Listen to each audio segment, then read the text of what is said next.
Well, I didn't even really discover.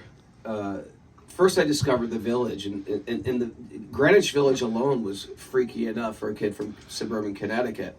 Just because there was Bleecker Bob's here, and that was weird, and everything was sort of weird. It was the Village. The Village was always historically weird and different and nonconformist. But then, as I started heading east, then it got really like it's weird mixed with you might die. And it started getting more and more like that. And every weekend, or maybe every month or so, I'd push the limit to, now let's go to First Avenue. Now let's go, from Second Avenue, because there was a great record store on Second Avenue called Free Being.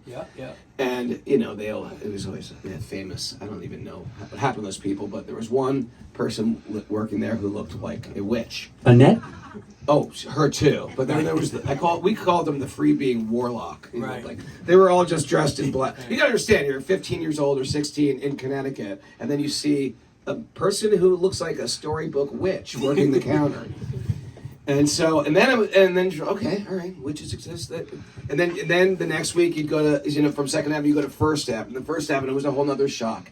And then someone said, well, there's a really good place to see music on Avenue A. Ooh. And Avenue A, of course, was condemned, a condemned park that you were really scared of. And there was like a drag queen bar, the Pyramid Club, which became like sort of home for us also. Eventually. But for to see a drag queen in 1981 was like, what?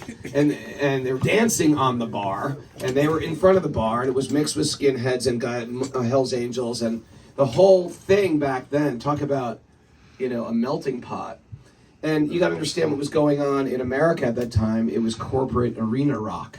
So if you wanted to get into alternative music or alternative lifestyle, alternative diet, alternative anything, you were a freak. And therefore, the whole Lower East Side became a place of, we are connected by freakdom.